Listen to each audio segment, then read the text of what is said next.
నేను చూస్తే 2017లో third grade లాంగ్వేజ్లో ఆంధ్ర రాష్ట్రం ఫస్ట్ ర్యాంక్లో ఉండేదండి భారతదేశంలో. కరెక్ట్గా 2021కి వచ్చే గల 27వ స్థానానికి మనం పడిపోయాం, 27th.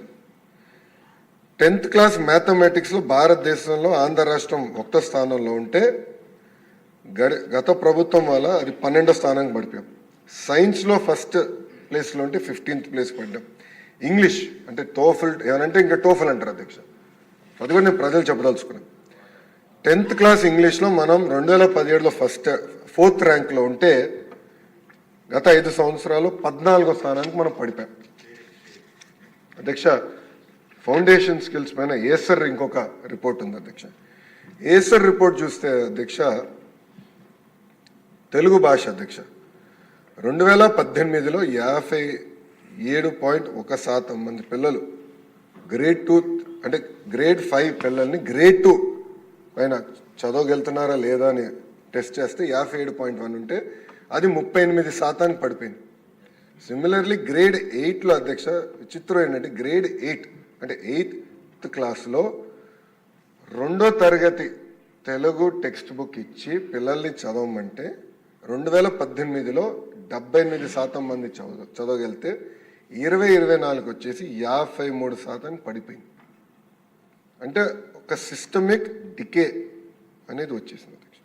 మీరు ఈరోజు చూస్తే 90% మంది 3వ తరగతి చదువుతున్న పిల్లలకి ఫౌండేషనల్ న్యూమరసీ స్కిల్స్ లేకుండా పోయింది అధ్యక్ష. అధ్యక్ష ఇంతేకాకుండా మీరు చూస్తే మాజీ ముఖ్యమంత్రి పులివెందుల ఎమ్మెల్యే గారు ఎప్పుడు సమీక్ష పెట్టినా ఒక అనౌన్స్మెంట్ చేయాలన్న తాపత్రయంతో అనేక అనౌన్స్మెంట్స్ చేశారు అధ్యక్ష. దాంట్లో మొదటిది సిబిఎస్ఈ. నేను కౌన్సిల్లో అనుకుంటా సిబిఎస్ఈ గురించి నేను మాట్లాడాను అధ్యక్ష. నేను కూడా సిబిఎస్ఈ స్టూడెంట్ని. 10th క్లాస్ ఎగ్జామ్స్ వస్తున్నాయంటే మాకు unit test, pre finals, semi finals, mock finals అట్లా ప్రిపరేషన్ జరిగేది అధ్యక్ష. కావాలని 1000 పాఠశాలల పైన సిబిఎస్ఈ బోర్డ్ ఎగ్జామ్స్ పెడతామని ఏకపక్షంగా నిర్ణయం తీసుకున్నారు. ఓకే, నిర్ణయం తీసుకున్నారు. అట్లని ఉపాధ్యాయుల్ని ప్రిపేర్ చేశారా? ప్యాటర్న్ ఆఫ్ ఎగ్జామ్ రెడీ చేసుకున్నారా? ఏదీ చేయకుండా ఇది రుద్దారు అధ్యక్ష. మన ప్రభుత్వం అంటే కూటమి ప్రభుత్వం ఏర్పడిన తర్వాత నేను టెస్ట్ మాక్ ఒక ప్రీ ఫైనల్ అనుకోండి ఒక టెస్ట్ నిర్వహిస్తే 90% మంది పిల్లలు ఒక్క సబ్జెక్ట్లో కానీ ఫెయిల్ అయ్యారు. కనీసం ఒక సబ్జెక్ట్లో ఫెయిల్ అయ్యారు. 90% ఫెయిల్ అయ్యారు. ఇది చూసి వాస్తవంగా నేను భయపడ్డా. ఎందుకంటే ఎస్పెషల్లీ ఆడపిల్లలు ఫెయిల్ అవుతే ఊరిలో పెళ్లి చేస్తారని భయంతో. లేదు, ఇది నిర్ణయం కరెక్ట్ కాదు.